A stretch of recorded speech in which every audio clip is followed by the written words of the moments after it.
Welcome back, YouTube pipe smokers. Mutton Chop Piper here. Well, today's video is entitled The Deeming Regulations, an update. Well, I just found out something interesting about the deeming regulation that I didn't know before, and I wanted to pass it on to you.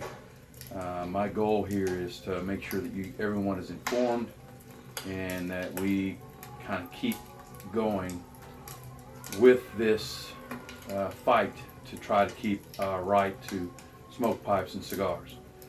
Now, first thing I wanted to pass on was that Bradley over at Stuff and Things, he has got a video on a petition that that you can go and sign. So if you'd like to go over to his site, it's Stuff and Things, and check out that video and sign up. Now, I've already signed up,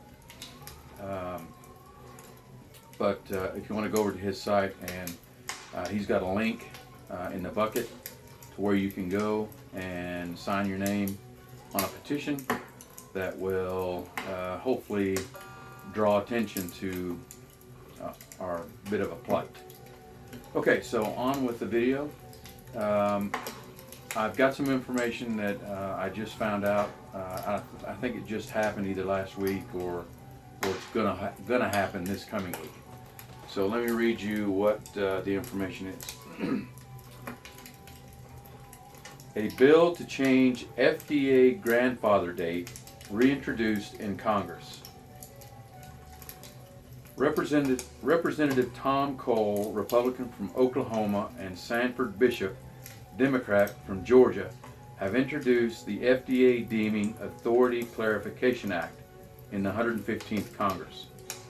The bill is actually a bit different than the H.R. 2058, a bill Cole introduced in the last Congress, which had the same name.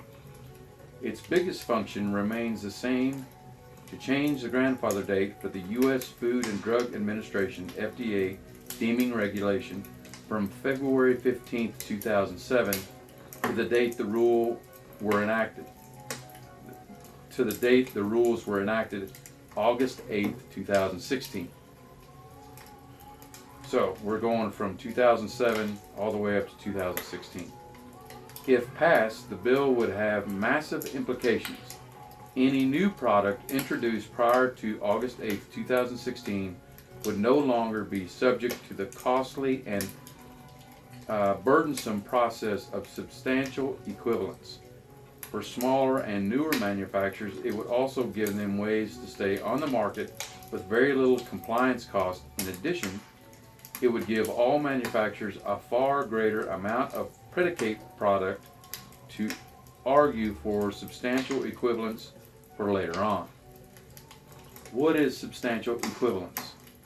Substantial equivalence is a process where a manufacturer argues that its cigars are substantially equivalent in terms of their public health harm compared to an approved or grandfathered product. It is the method by which most cigars currently sold are expected to apply for FDA approval. For the vapor and e-cigarette category, it would have even greater implications.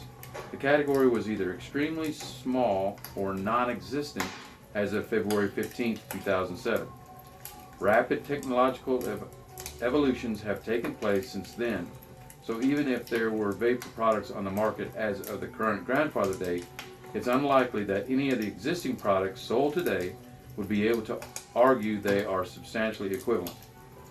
As such, FDA expects that most, if not all, vapor and e-cigarette products would have to apply for approval via pre-market tobacco product application, a multi-million-dollar approval process that is in many ways similar to a clinical trial.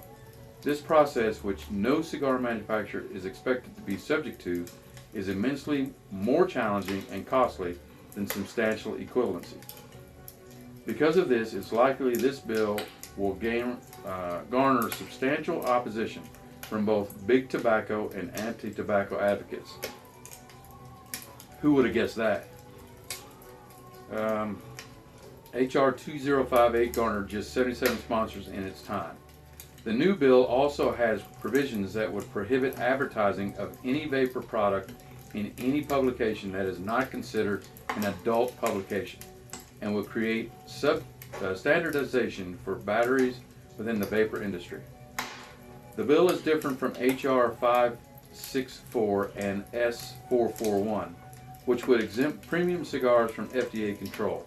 That bill only deals with premium cigars, whereas this bill would affect cigars, vapor, and e-cigarettes products, hookah products, and pipe tobacco.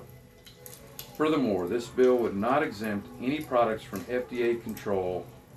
Cigars would still be subject to the regulations on free samples, the requirements for warning labels, and some of the other basic pillars of the regulations. Most importantly, even if this new bill is passed, any product introduced after August 8, 2016 would need FDA approval before it was allowed to be sold.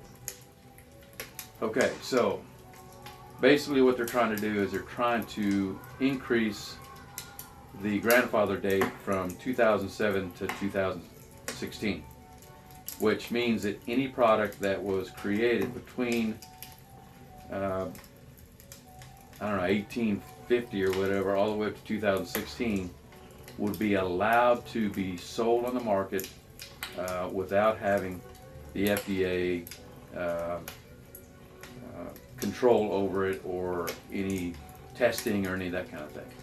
So, I mean, that's something at least, but the only bad thing about that is anybody that wants to create, or any tobacco that was created after August 8, 2016, would either have to be dropped or they would have to have the FDA testing it. So, my suggestion is if there's any tobacco out there that you know of that was made after August 8th or was put out on the market after August 8th, 2016, and you really like that blend, I would probably start stocking up, just in case they have to drop it from drop the sales because it's just too expensive to have that blend tested and okayed by the FDA. All right, well, that's it. I mean, that's, at least it's something. At least they're making headway toward trying to get, loosen the belt a little bit, loosen the stranglehold they have on the blends that we're able to smoke. And hopefully, maybe this will make a difference with the maker of Dunhill, and they'll say, okay, we're not gonna stop making Dunhill. We're gonna continue as before. We can only hope. All right, one more reminder that tomorrow, which is the 20th of February, 2017, is of course International Pipe Smoking Day. Now, if you haven't watched my video of 2016, then go back and check that video out. I kind of created a challenge there, and hopefully you'll be able to join in on the fun on tomorrow. For those that are participating in the tradition, then it would be a good idea to get out your pipe that you've put away for a year, maybe wipe the dust off of it, make sure everything's good to go, and take out the tobacco that you plan on smoking all day tomorrow. Make sure it's still in good condition.